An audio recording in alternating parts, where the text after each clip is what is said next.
오늘 우리가 함께 주목하고자 하는 말씀은 신약성경 고린도전서 11장 고린도전서 11장 17절부터 34절 보겠습니다. 고린도전서 11장 17절부터 34절까지 주보에는 아주 짧은 본문이 나갔는데요. 11장 17절부터 34절까지 우리 함께 봉독하겠습니다. 시작. 내가 명하는 이 일에 너희를 칭찬하지 아니하나니 이는 너희의 모임이 유익이 못되고 도리어 해로움이라. 먼저 너희가 교회에 모일 때에 너희 중에 분쟁이 있다 함을 듣고 어느 정도 믿거니와 너희 중에 파당이 있어야 너희 중에 옳다 인정함을 받는 자들이 나타나게 되리라. 그런즉 너희가 함께 모여서 주의 만찬을 먹을 수 없으니 이는 먹을 때에 각각 자기의 만찬을 먼저 갖다 먹음으로 어떤 사람은 시장하고 어떤 사람은 취함이라. 너희가 먹고 마실 집이 없느냐? 너희가 하나님의 교회를 업신여기고 빈궁한 자들을 부끄럽게 하느냐? 내가 너희에게 무슨 말을 하랴? 너희를 칭찬하랴? 이것으로 칭찬하지 않노라. 내가 너희에게 전하는 것은 주께 받은 것이니 곧 주 예수께서 잡히시던 밤에 떡을 가지사 축사하시고 떼어 이르시되 이것은 너희를 위하는 내 몸이니 이것을 행하여 나를 기념하라 하시고 식후에 또한 그와 같이 잔을 가지시고 이르시되 이 잔은 내 피로 세운 새 언약이니 이것을 행하여 마실 때마다 나를 기념하라 하셨으니 너희가 이 떡을 먹으며 이 잔을 마실 때마다 주의 죽으심을 그가 오실 때까지 전하는 것이니라. 그러므로 누구든지 주의 떡이나 잔을 합당하지 않게 먹고 마시는 자는 주의 몸과 피에 대하여 죄를 짓는 것이니라. 사람이 자기를 살피고 그 후에야 이 떡을 먹고 이 잔을 마실지니 주의 몸을 분별하지 못하고 먹고 마시는 자는 자기 죄를 먹고 마시는 것이니라.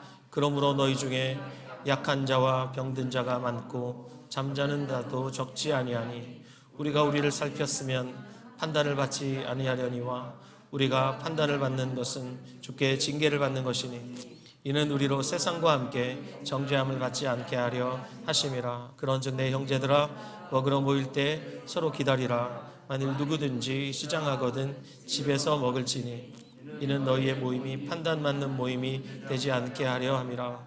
그 밖의 일들은 내가 언제든지 갈 때에 바로 잡으리라. 아멘. 저는 오늘 여러분과 함께 봉독한 고린도전서 11장 17절부터 34절 다소 긴 본문을 가지고 그분이 오실 때까지 전해야 하는 것, 그분이 오실 때까지 전해야 하는 것, 이와 같은 제목으로 하나님의 은혜의 복음 증거하도록 하겠습니다.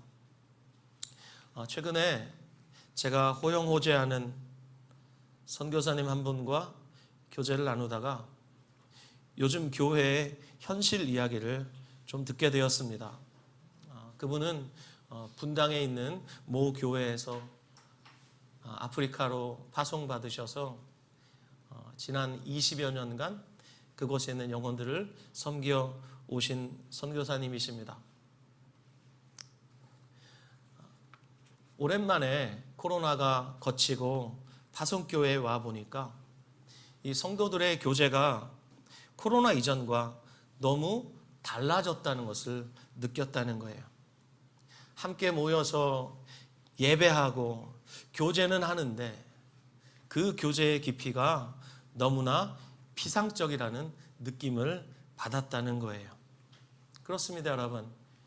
코로나 이전과 비교해 볼 때 우리가 코로나 팬데믹 현상을 거치면서 우리네 교회들 안에 자리 잡게 된 현상들 중에 하나가 바로 이런 피상적인 교제가 아닐까 싶습니다.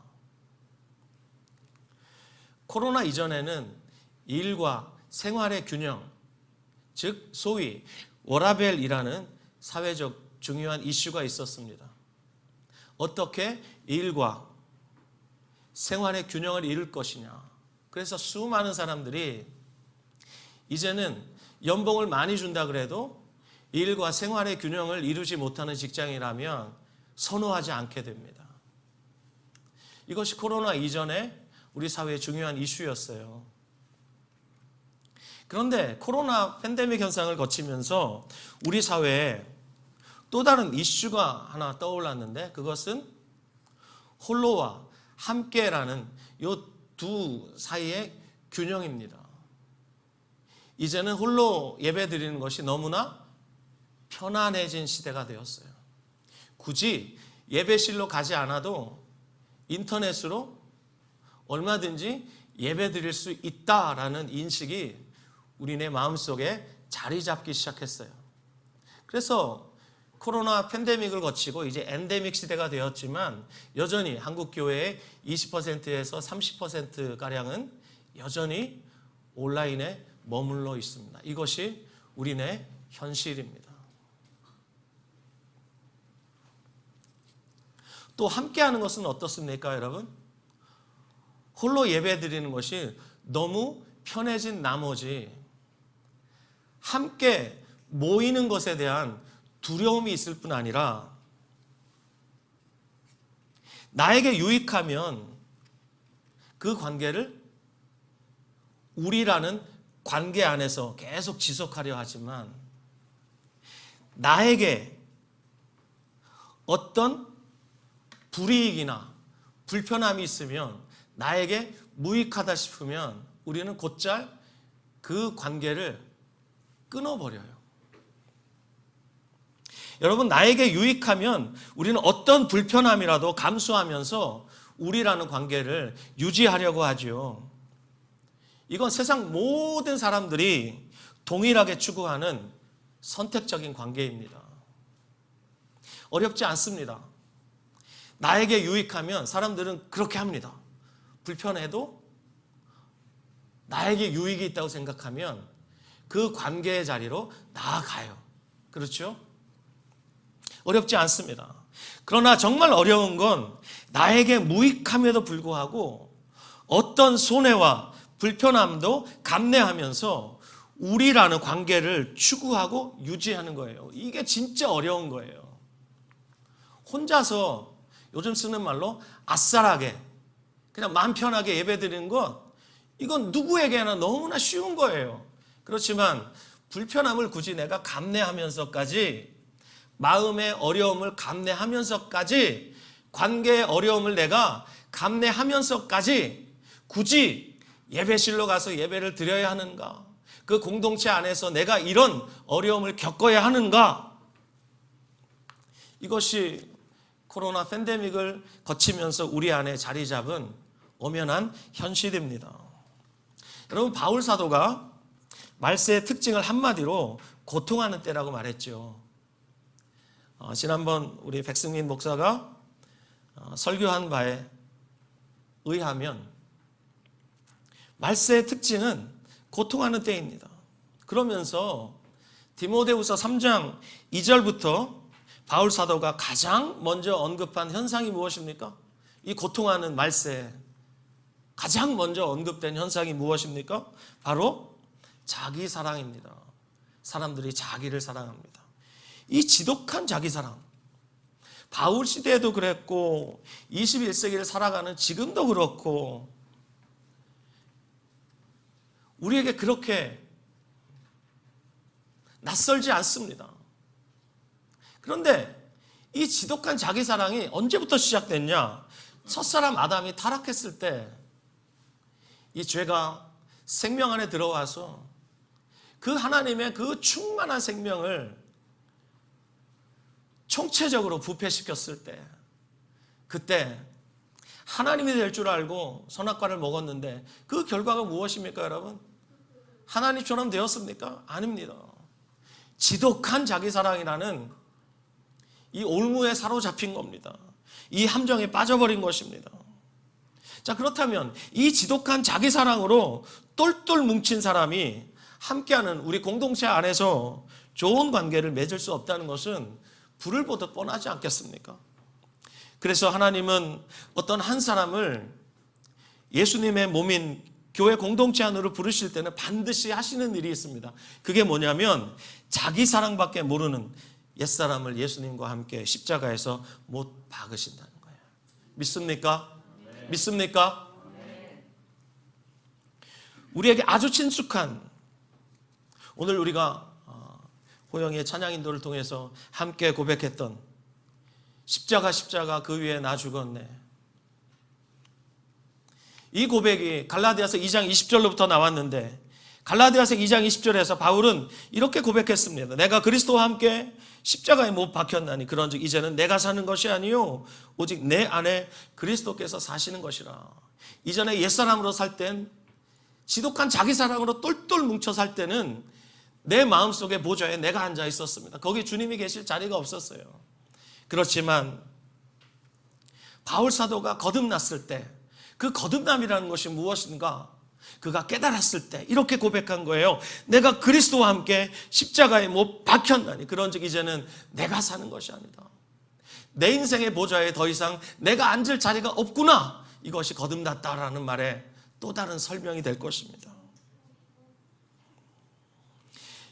이제 내 안에 그리스도가 왕으로 좌정하여 살고 계시고, 이제 내가 육체 가운데 사는 것은 삶의 목적이 완전히 바뀌었다는 거예요.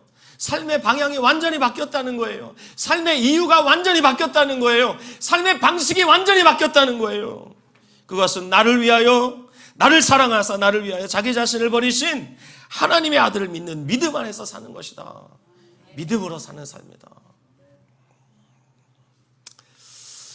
여기 내가 그리스도와 함께 십자가에 못 박혔다라고 번역된 이 헬라어 원문을 보면 이 말이 완료 시제로 되어 있습니다. 무슨 말이냐면, 우리가 거듭날 때 우리의 옛사람이 예수님과 함께 십자가에 못 박혀 예수님과 함께 완전히 죽었다는 것, 이것이 정말 사실이고, 할렐루야. 그리고 예수님과 함께 십자가 못 박혀 죽은 그 효과가 영원히 지속된다는 얘기예요. 그래서 이 아침에 여러분과 함께 예배하고 있는 이 시간, 전 여러분에게 감히 이렇게 말씀드릴 수 있을 것 같습니다. 우리 각자는 십자가에 못 박힌 채 하나님의 자녀로 태어난다고 말입니다. 우리가 어떻게 태어난다고요? 십자가에 못 박힌 채 태어나는 것입니다. 우리가 자녀를 낳으면 그 자녀가 우리의 가족 공동체에 속하죠. 얼마 전 제 둘째 손자가 태어났는데 얼마나 작고, 막 들 때도 막 무서워요. 제가 놓칠세라 무서워요. 근데 너무 귀하잖아요. 귀하지 않은 생명이 어디 있겠습니까? 우리가 자녀를 낳으면 그 자녀가 자동적으로 부모라는 공동체 안으로 속하게 됩니다. 마찬가지예요. 우리가 십자가에 못 박힌 채 영적으로 거듭날 때 그리스도인은 교회라는 하늘가족 공동체에 속하게 됩니다. 믿습니까? 네. 십자가에 못 박힌 채로 말입니다. 위대한 자유의 대헌장으로 알려져 있는 성경이 있습니다. 여러분이 잘 아시는 갈라디아서입니다. 갈라디아서 5장 1절을 보면 바울 사도가 위대한 선언을 하죠. 물론 바울을 통해 주님이 선언하시는 것입니다. 갈라디아서 5장 1절 여러분에게 제가 선포해 드리겠습니다. 그리스도께서 우리를 자유롭게 하려고 자유를 주셨으니 그러므로 굳건하게 서서 다시는 종의 멍에를 매지 말라. 그리스도께서 우리를 완전히 자유케 하셨다는 거예요. 여러분은 완전히 자유한 사람이에요. 할렐루야. 그 어떤 것도 여러분이 더 이상 얽어맬 수가 없어요. 우리는 완전한 자유자예요. 그 누구도 우리를 속박할 수 없고 그 누구도 우리를 정죄할 수 없어요. 우리는 그리스도 안에서 완전히 자유하게 되었고 완전히 용납된 존재입니다. 할렐루야. 그렇기 때문에 다시는 종의 멍에를 매지 말라 그랬습니다. 여러분, 멍에가 무엇입니까? 소가 밭을 갈 때 소를 부리는 소의 임자가 소를 억어하기 위해서 소의 어깨에 이 삭간 모양으로 지우는 것이 바로 멍에예요. 그 멍에를 매게 해야 주인의 뜻대로 소가 움직일 수 있습니다. 이전엔 죄가 우리의 주인 노릇했습니다. 그리고 율법이 우리의 주인 노릇했습니다. 그래서 율법은 늘 우리를 정죄했어요. 그리고 사탄이 우리를 주인 노릇하면서 우리를 마귀의 자식으로 살게 만들었어요. 이것이 성경이 말하는 영적인 실상이에요. 그런데 예수님께서 우리를 완전히 자유케 하시고 다시는 종의 멍에를 매지 말라고 말씀하셨어요. 그런데 여러분 5장 1절에 이렇게 말씀하신 주님께서 5장 13절에 바울을 통해서 뭐라고 말씀한 줄 아십니까? 5장 13절 제가 읽어드리겠습니다. 형제들아 너희가 자유를 위하여 부르심을 입었으나 그러나 그 자유로 육체의 기회를 삼지 말고 오직 사랑으로 서로 종노릇하라. 이게 여러분 이해가 되십니까? 너희가 완전히 자유하다, 자유로 부르심을 입었다, 그렇게 말해놓고 바울이 뭐라 그래요?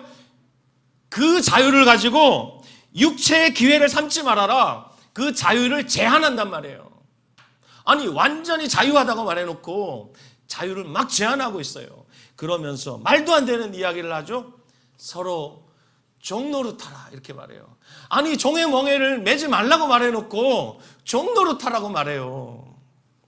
여러분 이것이 교회의 부르심입니다. 자유한 종 이해되십니까 여러분? 자유한 종 너무나 역설적입니다. 신비 그 자체입니다. 이렇게 역설적이고 신비한 존재가 교회입니다. 세상이 교회를 어떻게 이해할 수 있겠습니까? 하나님도 이해하지 못하는데 하나님이 교회를 이렇게 불러내신 것을 세상이 어떻게 이해할 수 있겠습니까? 이 교회의 이 놀라운 신분, 이 놀라운 정체성, 이 신비를 이해할 수 있는 사람은 그리스도인밖에 없어요. 할렐루야. 그렇다면 우리를 이렇게 역설적이고 신비 그 자체인 이런 존재로 우리를 만드시기 위해서 하나님이 그 지혜를 총동원하시고 그 능력을 총동원하셔서 허락하신 하나님의 은혜의 통로가 무엇인 줄 아십니까? 바로 십자가예요. 십자가가 하나님의 지혜요, 하나님의 능력인 것입니다. 할렐루야. 여러분 자기 사랑으로 똘똘 뭉쳐있을 때 우리는 어떻게 살았습니까? 죄의 종으로 살았습니다. 율법의 종으로 살았습니다.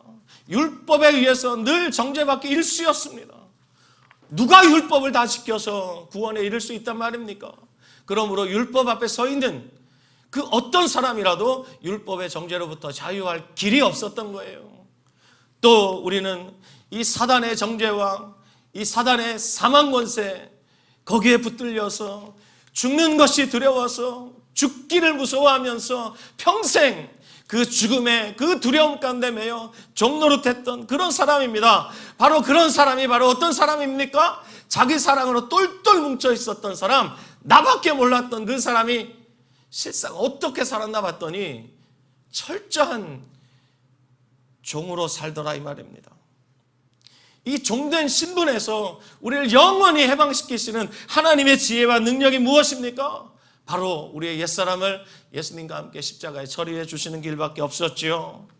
그래서 십자가에 못 박힌 채 거듭나지 않으면 누구라도 죄와 율법과 사망으로부터 자유케 될 수 없고, 그리고 이 교회를 향한 이 위대한 명령, 사랑으로 서로 종노릇하라, 이 신비한 명령 앞에 그 누구도 순종할 수가 없는 거예요.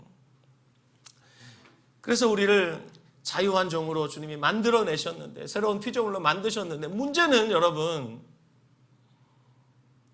사랑으로 종노릇하는 게 이게 저절로 안 된다는 데 있는 거예요. 로봇이라면 프로그래밍 해가지고 띠띠띠띠띠띠 엔터키 탁 치면은 언제나 사랑으로 종노릇할 수 있으면 무슨 문제가 있겠어요?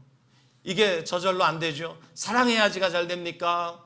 저절로 미워집니까? 대답하세요. 섬기는 게 쉽습니까? 섬김 받고 싶은 게 우리의 인지상정입니까? 대답하지 마세요. 너무 불편해요. 저절로 작동되지 않습니다. 그래서 바울 사도가 이어지는 갈라디아서 5장 15절에서 다음과 같이 경고하고 있습니다. 제가 읽어드리겠습니다. 만일 서로 물고 먹으면 피차 멸망할까 조심하라. 교회를 향한 말씀이에요, 여러분. 갈라디아 교회를 향해서 만일 서로 피차 물고 뜯어 먹으면 망한다. 이렇게 경고했어요. 이 경고를 무시하고 있었던 1세기의 교회가 있었습니다. 바로 오늘 본문에 등장하는 고린도 교회였습니다. 갈라디아서가 고린도 전서보다는 먼저 쓰였거든요. 그렇다면 고린도에 있는 성도들도 갈라디아서를 아마 읽었을지 모르겠어요. 그리고 그 당시에 바울이 소아시아 전역을 다니면서 정말 활발하게 사역하고 있었기 때문에 바울의 메시지가 아마 입소문을 타고 들렸을 겁니다. 바울의 메시지가 무엇인지. 사랑으로 서로 종노릇하라. 이것이 갈라디아 교회를 향한 바울의 메시지였고 당시 하나님의 교회들을 향한 바울의 메시지였어요. 그런데 고린도 교회는 이 바울의 말을 무시했습니다. 그 결과 고린도 교회 안에 어떤 일이 있었습니까? 분쟁이 있었습니다. 그리고 교회가 분열했습니다. 그리고 당짓고 서로 나는 개바파다, 나는 바울파다, 나는 아볼로파다, 심지어 나는 그리스도파다 이러면서 교회 안에서 서로 막 싸웠습니다.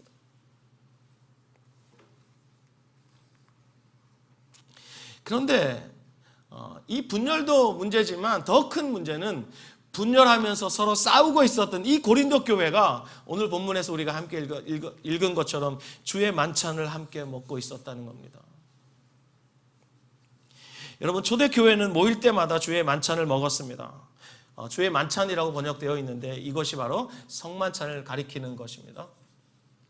초대교회는 모일 때마다 성만찬을 먹었습니다. 특별히 초대교회의 성만찬은 애찬과 함께 진행이 되었습니다. 모이면 먼저 식사를 해요. 우린 모이면 뭘 하죠? 우린 예배 드리잖아요. 그렇죠? 우린 예배를 좋아하잖아요. 예배. 예배 드려요. 다들 너무 좋아하시잖아요. 예배. 근데 초대교회는 모이면 먼저 식사해요. 식사를 하다가 식사를 마칠 때가 되면 성찬식을 했어요. 다 함께 고린도전서 11장 책갈피 하시고 10장 16절 17절 바로 앞장에 있는 말씀 10장 16절 17절 찾아서 함께 읽겠습니다. 시작. 우리가 축복하는 바 축복의 자는 그리스도의 피에 참여함이 아니며 우리가 떼는 떡은 그리스도의 몸에 참여함이 아니냐. 떡이 하나요 많은 우리가 한 몸이니 이는 우리가 다 한 떡에 참여함이라. 이것이 성찬의 아주 중요한 의미입니다. 한 몸에 참여하는 것입니다. 그래서 그리스도의 그 한 몸, 찢기신 그 한 몸을 상징하기 위해서 한 떡을 나눠 먹습니다. 이것이 성찬의 아주 중요한 포인트입니다. 그리고 그리스도께서 흘리신 그 생명의 보혈, 그 보혈을 함께 마십니다. 이것이 성만찬에서 너무나 중요한 핵심 포인트예요.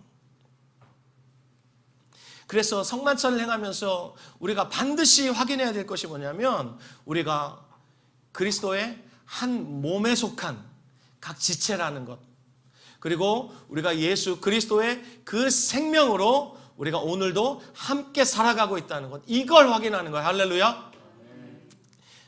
미국에 그랜드 래피즈라는 곳이 있대요. 거기 가면 유명한 교회가 있는데 교회 이름이 그 종의 교회예요.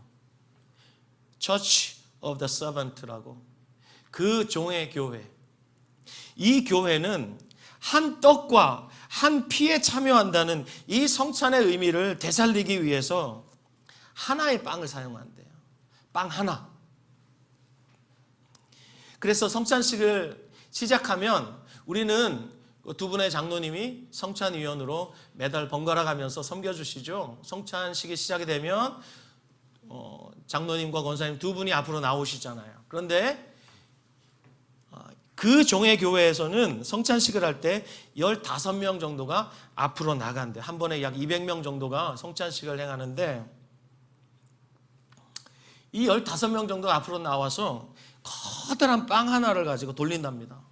그러면 그 빵을 조금 떼어가지고 자기가 가지고 그리고 한 덩어리를 더 떼서 자기 옆에 있는 사람에게 준답니다.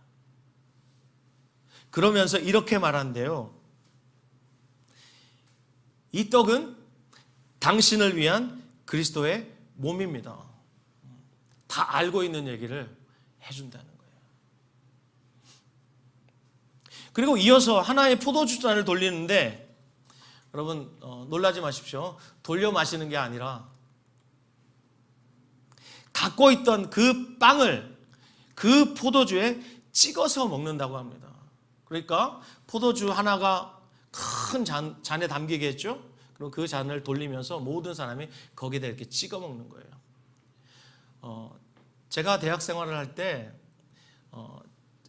제가 다니던 대학교에 교회 건물이 있었습니다. 거기에 기독교 서클이 매주 수요일이 되면 거기서 함께 예배를 드렸어요.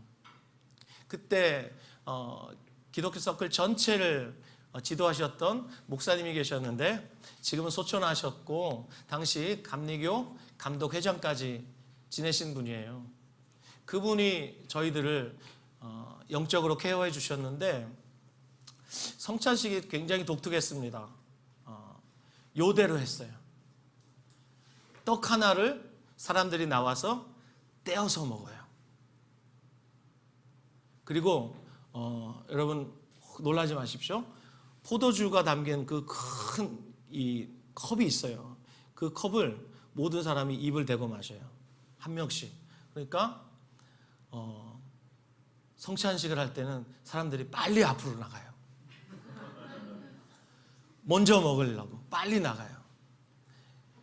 지금 생각하면 그게 참 불결하다는 생각도 들고 그렇잖아요. 자기가 마시고 화장실 이렇게 닦고, 그 다음 사람이 또 마시고 화장실로 먹었던 자리를 닦고, 이렇게 해서 자국이 없는 쪽으로 이렇게 돌려서 먹기도 하고. 우스갯소리 같지만 그것이 제 뇌리에 깊이 박혀 있습니다. 우리가 한 떡에 참여하고 한 피에 참여한다는 것이 무슨 의미인가? 우리가 하나라는 것입니다. 우리 교회는 우리가 한 떡에 참여하고 한 피에 참여한다는 것을 고백하기 위해서 이렇게 했죠. 떡과 잔을 나눈 다음에 다 함께 고백하고 함께 먹고 함께 마셨습니다. 지금까지 그렇게 해왔습니다. 기억하시죠? 미국의 그 교회나 우리 교회 이 모든 시도들의 목적이 무엇입니까? 우리가 그리스도의 한 몸과 한 피에 참여하고 있음을 말하기 위함입니다. 그러나 고린도 교회는 그렇게 하고 있으면서도 주의 만찬에 죄를 짓고 있었습니다. 오늘 함께 읽었던 고린도전서 11장 20절 21절 말씀 다시 보시기 바랍니다. 고린도전서 11장 20절 21절 시작. 그런즉 너희가 함께 모여 주의 만찬을 먹을 수 없으니 이는 먹을 때 각각 자기의 만찬을 먼저 갖다 먹음으로 어떤 사람은 시장하고 어떤 사람은 취함이라. 여러분, 고린도 교회 안에 많은 사람들이 있었습니다. 거기 유대인들도 있었고 이방인들도 있었죠. 이방인의 대표가 이제 헬라인이죠. 이렇게 유대인과 헬라인들이 함께 섞여 있었습니다. 그리고 거기에는 부자도 있었고 가난한 사람도 있었고, 그리고 사회적으로 신분이 높은 사람도 있었고, 심지어 노예들도 있었습니다. 나이가 어린 사람도 있었고 나이가 많은 사람도 있었고, 남자도 있고 여자도 있고, 각계각층에 있는 사람들이 고린도 교회 안으로 몰려들었습니다. 이것이 복음의 능력이에요. 복음이라는 이 하나의 메시지 아래 수많은 사람들이 그 다양성 속에서 그리스도의 한 몸을 이루는 것, 이것이 여러분 교회죠. 그런데 문제는 고린도 교회 안에 부자들 때문에 생겼어요. 자, 당시에 애찬을 먼저 한다 그랬죠. 우리 성도들 중에 예찬이라고 하시는 분이 계시는데, 예찬이 아니라 사랑 애자를 써서 이 영어로 love feast입니다. 사랑의 잔치예요. 그래서 이 애찬을 하는데, 당시에 이 애찬을 어떻게 했냐면 각자가 집에서 음식을 싸와요. 그래서 교회 안에 함께 그 음식을 내놓고 함께 먹었어요. 이게 당시 애찬이었어요. 그런데 여러분 생각해 보십시오. 상대적으로 시간이 넉넉하고 또 재정적으로 넉넉한 이 부자들은요, 음식을 많이 가져오겠죠. 그리고 좋은 음식을 가져오겠죠. 그리고 일찍 오겠죠. 그렇게 일찍 와서 이들이 무엇을 하는가? 나중에 오는 사람들을 기다려야 되는데 기다리지 않고 자기들이 가져온 음식을 뽐내면서 그 음식을 먼저 막 개걸스럽게 먹기 시작한 거예요. 배가 이렇게 불러가지고 포도주를 잔뜩 먹고 취했습니다. 그런데 여러분, 부자들은 일찍 와서 좋은 음식을 마음껏 양껏 먹을 수 있었지만 교회 안에는 노예들이 있었고 노동자들이 있었어요. 노동자들이 예배 시간에 맞춰서 제 시간에 온다는 건 쉽지 않은 일입니다. 자기의 일터에서 자기가 맡은 바 그 일을 마무리 지어야 되는 거예요. 그리고 노예 같은 경우는 주인의 허락 없이 어떻게 예배에 올 수 있겠습니까? 이렇게 여러 가지 제약을 다 뚫고 교회 공동체에 오면 이미 애차는 다 바닥이 났어요. 그리고 그들이 준비했을 법한 그 음식이 어떤 종류의 음식이었는가 생각해 보세요. 그 양은요, 부자들이 준비한 것에 비해서 양도 턱없이 부족했을 것이고 그 질도 초라했을 거란 말이에요. 그걸 먹으면서 이 고린도 교회에 이 가난한 사람들, 힘없는 자들이 얼마나 수치심을 느끼고 모멸감을 느꼈을까요? 그래서 바울 사도가 이렇게 말하죠. 22절에 너희가 먹고 마실 집이 없느냐? 너희가 하나님의 교회를 업신여기고 빈궁한 자들을 부끄럽게 하느냐? 내가 너희에게 무슨 말을 하랴? 너희를 칭찬하랴? 이것으로 칭찬하지 않노라. 바울이 책망할 수밖에 없었죠. 너희가 하나님의 교회를 업신여기고 있다. 그리고 가난한 자들을 부끄럽게 만들고 있다. 여러분, 가난한 자들을 부끄럽게 만드는 것은 하나님께 큰 범죄를 저지르는 거예요. 그런데 바울 사도가 이 고린도 교회를 책망했던 근본적인 이유가 있습니다. 그것은 성만찬을 제정하신 그 예수님의 그 근본 의도에서 너무나 빗나가 있었기 때문이에요. 여러분이 잘 아시는 최후의 만찬의 자리에서 예수님이 제자들에게 하셨던 말씀, 여러분 다 기억하시죠? 그때 주님께서 제자들과 함께 식사하는 자리에서 떡 하나를 손에 드시고 그 떡을 부수시죠. 자신의 몸이 찢어질 것을 주님께서 그렇게 상징으로 보여주신 거예요. 그러면서 제자들에게 그 떡 한 덩이를 찢어서 하나님께 축사하신 다음에 찢어서 제자들에게 나눠주셨어요. 그래서 제자들은 한 떡을 먹었어요.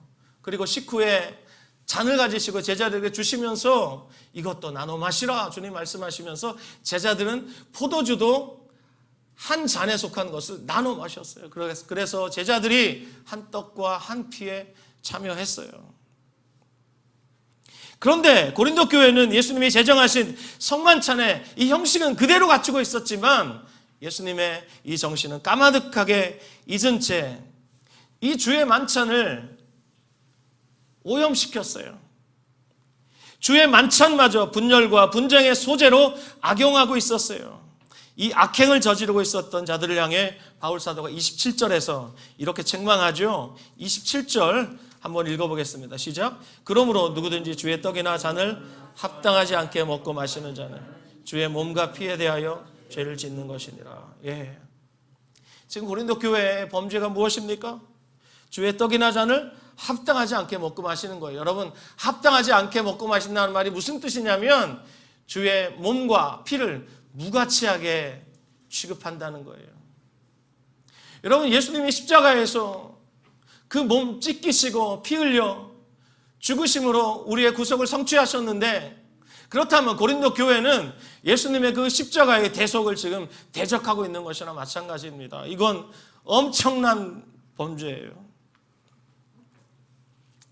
그리고 이 악행으로 말미암아 30절에도 보시는 것처럼 고린도 교회가 당시에 심판을 당했다는 것을 알 수 있어요. 30절 보세요. 그러므로 너희 중에 약한 자와 병든 자가 많고 잠자는 자도 적지 아니하니. 여기 잠잔다는 말이 무슨 뜻입니까? 죽은 사람을 가리키는 겁니다. 하나님께서 고린도 교회를 주님이 이렇게 심판하셨어요. 이 심판을 가리켜서 31절에서는 판단이라고 번역했고 32절도 판단이라고 번역했어요. 여러분, 교회를 주님께서 왜 심판하신 줄 아십니까? 32절에서는 이걸 징계라고 또 번역했죠. 교회를 징계하시는 이유가 뭐예요? 세상 사람들과 함께 심판받아 영원히 멸망하지 않게 하시기 위한 주님의 자비예요. 주님의 은총이에요. 이렇게 해서라도 교회가, 그리스도의 몸된 교회가 성만찬을 업신여기지 않도록 성만찬을 제정하신 예수님의 본뜻 그대로 행할 수 있도록 주님께서 그렇게 하신 거예요. 사랑하는 여러분, 그동안 우리 교회는 매월 첫째 주일마다 성찬식을 거행해 왔습니다. 이제 다음 주 추수감사주일에 우리는 애찬 예배를 드리려고 합니다. 그래서 제가 조금 전에 말씀드린 것처럼 이 자리를 새롭게 세팅을 하고 여러분들께서 섬겨주시는 그 음식들을 가지고 우리 함께 이 자리에서 애찬을 나누면서 또 주님을 예배하면서 또 애찬을 마무리하면서 우리 성만찬을 하고 주님께 감격으로 찬양하려고 합니다. 그래서 오늘 제가 복음서 설교를 잠깐 멈추고 이 애찬에 관한 메시지를 여러분과 함께 나누고 있습니다. 초대교회처럼 매주 모일 때마다 애찬을 겸한 성찬 예배를 우린 드리지 못합니다. 그렇지만 매월 첫째 주에 성찬 예배를 드리는과 함께 그리고 셋째 주에 다시 애찬 예배를 조심스럽게 시작하려는 이유는 이것이야말로 한 몸으로 부름받은 교회를 더욱 교회되게 하시는 주님의 은혜라고 믿기 때문입니다. 자, 오늘 이렇게 여러분에게 여기까지 설명을 드리고 마지막으로 26절 말씀을 좀 주목해 보고자 합니다. 오늘의 본문 26절, 이것은 교회가 성만찬을 행하는 분명한 목적을 말하고 있습니다. 26절 다 함께 읽습니다. 시작. 너희가 이 떡을 먹으며 이 잔을 마실 때마다 주의 죽으심을 그가 오실 때까지 전하는 것이니라. 아멘. 여러분, 우리를 한 몸으로 부르셨어요. 그리고 예수 그리스도의 한 피를 나눈 예수 생명으로 살아가는 예수 생명 공동체를 우리를 부르셨는데 목적이 무엇입니까? 목적이 무엇입니까? 주의 죽으심을 주님 다시 오실 때까지 전하게 하시기 위함입니다. 믿습니까, 여러분? 그렇습니다. 그래서 교회는 주의 죽으심을 전하는 십자가 복음 공동체라고 저는 감히 말씀드리고 싶습니다. 여러분, 주님이 우리를 위해 죽으셨습니다. 죽음이란 것과 아무 상관없으셨던 그분께서 우리와 똑같은 육체를 입으시고 죽으셨어요. 예수님이 하늘 보좌를 떠나 이 땅에 오심으로 우리가 이 땅을 떠나 예수님을 통해서 하나님께로 돌아갈 수 있게 되었습니다. 너무 감사하지 않습니까? 예수님이 버림받으심으로 우리가 하나님께 용납되었습니다. 하나님의 자녀로 용납되었습니다. 그리고 예수님이 죽으심으로 우리가 살았고 예수님이 가장 낮은 곳에 묻히심으로 우리가 가장 존귀한 자가 되었습니다. 이것이 예수님의 죽음이 우리에게 가져다 준 수많은 혜택 중에서 제가 몇 가지만 여러분에게 말씀을 드리는 겁니다. 그렇습니다. 우리는 주의 죽으심을 주님이 다시 오실 때까지 전해야 합니다. 다 함께 고린도전서 1장 22절부터 24절 말씀 찾아주시겠습니다. 고린도전서 1장 22절부터 24절 시작. 유대인은 표적을 구하고 헬라인은 지혜를 찾으나 우리는 십자가에 못 박힌 그리스도를 전하니 유대인에게는 거리끼는 것이요 이방인에게는 미련한 것이로되 오직 부르심을 받은 자들에게는 유대인이나 헬라인이나 그리스도는 하나님의 능력이요 하나님의 지혜니라. 여러분, 교회가 선포해야 될 메시지가 무엇입니까? 십자가의 그리스도인 것입니다. 십자가의 그리스도인 것입니다. 절하고 축복, 기복, 복 설교할 줄 몰라서 안 하는 겁니까? 아닙니다, 여러분. 하려면 얼마든지 할 수 있습니다. 제가 그 토양에서 자랐습니다. 그렇지만 그것은 교회가 추구해야 될 메시지가 아닙니다. 목사가 전해야 될 메시지가 아닙니다. 그렇기 때문에 힘들어도 사람들에게 인정받지 못해도 십자가의 그리스도를 전하는 것입니다. 여러분, 십자가의 그리스도를 전했던 바울이 어떤 취급을 받았습니까? 유대인들에게 십자가의 그리스도는 거리끼는 메시지예요. 왜요? 유대인들이 예수님을 십자가에 못 박아 죽였지 않습니까? 그러니 유대인들은 십자가라는 말만 들어도 그 마음에 거리낌이 있습니다. 또 헬라인들은 어떻습니까, 여러분? 헬라인들에게 십자가의 그리스도만큼 미련한 것이 없습니다. 헬라인들은 영혼은 선한 것이고 이 육체와 물질은 악한 것이라고 그렇게 알고 있었습니다. 그런데 예수님이 육체를 입고 성육신 하셨죠. 그러니 이 헬라인들의 입장에서 봤을 때 예수님의 성육신은 얼마나 무지한 것입니까? 얼마나 무가치한 것입니까? 얼마나 바보 같은 것입니까? 그리고 헬라인들은 할 수만 있다면 이 육체를 빨리 벗어버리고 싶어 했어요.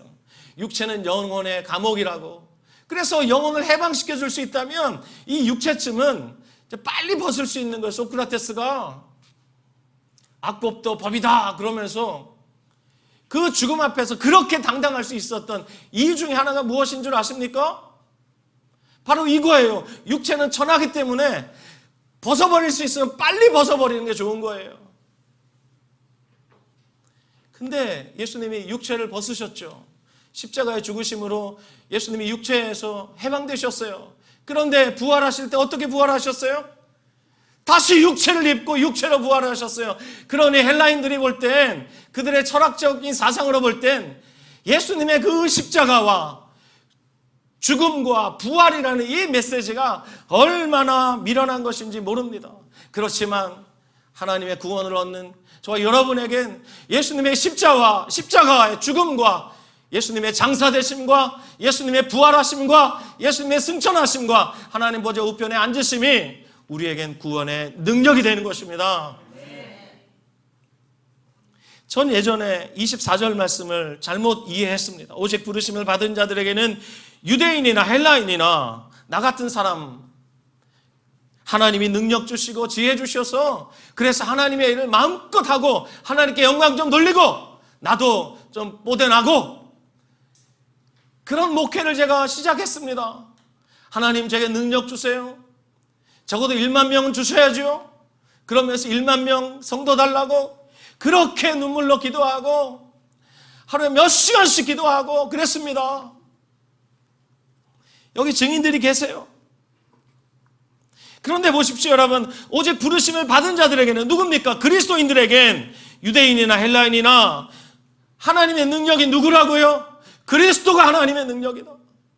그리스도가 하나님의 지혜다. 이렇게 말하고 있습니다. 그러므로 여러분, 주의 죽으심을 전하는 십자가 복음 공동체, 우리 저음사랑교회, 우리가 추구해야 될 가치가 무엇입니까?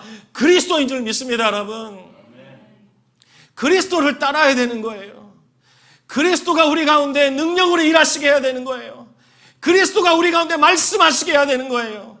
그리스도께서 말씀하시려면 어떻게 해야 됩니까? 말씀 덮어놓고 주님이 말씀하시도록 아무리 해봤자 주님 말씀하실 수가 없어요. 우리가 말씀을 열어야 주님께서 말씀을 통해서 말씀하시죠. 그러니 제가 힘들어도 매일매일 말씀 앞에 서는 거예요. 목사라고 저절로 됩니까?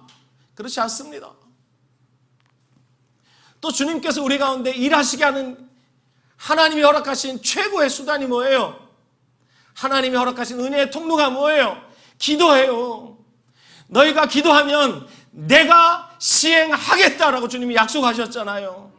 그러므로 주님께서 말씀하시도록 말씀을 펴야 합니다. 그리고 주님께서 일하시도록 우리 기도해야 합니다. 이번 21일 동안 우리 기도합니다. 우리 교회를 위해 기도하고 우리 아프신 분들, 우리 항암 투병하시는 분들을 위해 기도하고 또 그 외에 여러분 마음의 소원을 가지고 하나님 앞에 나가서 기도하고 있습니다. 왜 이렇게 합니까? 그리스도를 따르기 위함입니다. 그리스도가 우리의 삶의 주인 되시고 우리의 목자 되셔서 앞서가시면 우리가 따라가는, 그래서 우리를 통해서 그리스도의 죽으심이 우리가 살아가는 그 일터에서, 삶의 현장에서, 그리고 주님이 허락하신다면 우리에게 허락하시는 선교의 분깃 그 땅에 가서 허락하시는 만큼 복음을 전하려고 하는 것이에요. 자, 또 26절 말씀해 보면 이렇게 말씀하고 있죠. 너희가 이 떡을 먹으며 이 잔을 마실 때마다 주의 죽으심을 그가 오실 때까지 전하는 것이니라. 할렐루야. 언제까지요? 주님이 다시 오실 때까지. 그래서 여러분, 초대교회 성도들은 모일 때마다 했던 인사가 있어요. 뭔 줄 아세요? 뭐라고 했을까요? 마라나타라고 인사했어요. 마라나타. 주님께서 내가 속히 오리라, 내가 진실로 속히 오리라 파루시아 약속하셨고, 그 약속을 믿는 그리스도인들이 마라나타, 아멘 주 예수여 어서 오시옵소서, 그렇게 날마다 고백하면서 날마다 주님 기다리면서 그렇게 하루하루 그 어려운 그 고난과 박해의 기간을 지나갔다는 것. 초대교회 300년의 그 10대 박해 끔찍했습니다. 여러분, 우리 저 양화진만 가도 사람들이 거기서 웃고 떠들 수가 없어요. 용인 순교자 기념관만 가도 사람들이 거기서 희낙낙거릴 수가 없어요. 얼마나 그 마음이 경건해지는지 말로 다 할 수 없어요.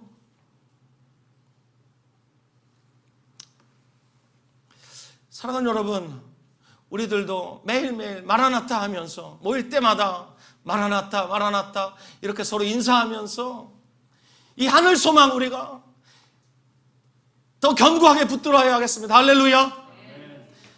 제가 금요일에 우리 권사님 뵐 수 있는 마지막이라는 말에 그 지하 주차장에서 마지막으로 임종 예배 그 페이스톡으로 하면서 눈물을 주체할 수가 없었어요. 그리고 허락이 돼서 권사님 다시 뵈면서 제가 그랬어요. 권사님 이제 주님 품에 가시니까 권사님 인생의 최고의 순간이에요. 권사님 아멘 아멘 하셨어요. 그래서 제가 그렇게 말했어요. 권사님 이제 하늘에서 주님 예배하세요. 땅에서 저 주님 예배할게요. 권사님의 하늘의 예배와 이 땅에서 우리 처음사랑교회 성도들의 예배가 이제 하나로 연결되는 거예요. 그리고 권사님 만날 소망으로 저 곧 따라갈게요. 저 그렇게 권사님께 말해 주었습니다. 여러분, 이 말이 여러분에게 아멘이 되십니까? 그렇습니다. 여러분, 우리가 주님 다시 오실 때까지 무엇을 해야 합니까? 어떤 그리스도를 우리가 따라가야 합니까? 어떤 소망을 우리가 가져야 합니까? 여러분, 제가 처음 갔던 교회는 침례교회였어요. 침례교회는 1년에 딱 한 번 침례식을 합니다. 그리고 침례식과 함께 성찬을 해요. 1년에 딱 한 번. 그런데 제가 20대 순복음교회를 가게 되면서 매월 첫 주마다 성찬을 하는 거예요. 저는 그게 너무 좋았어요. 어쩜 그렇게 하나님의 은혜를 쉽게 망각하는지 몰라요. 그런데 매월 첫 주마다 성찬 예배를 드리면서 이 마음에 하나님이 부어주시는 그 은혜가 말할 날이 없는 거예요. 너무너무 감사했어요. 매월 첫 주가 저에게는 신앙에 너무나도 중요한 안전장치였던 거예요. 하나님의 완전하신 조치였다고 저는 지금 여러분에게 감히 고백드릴 수 있습니다.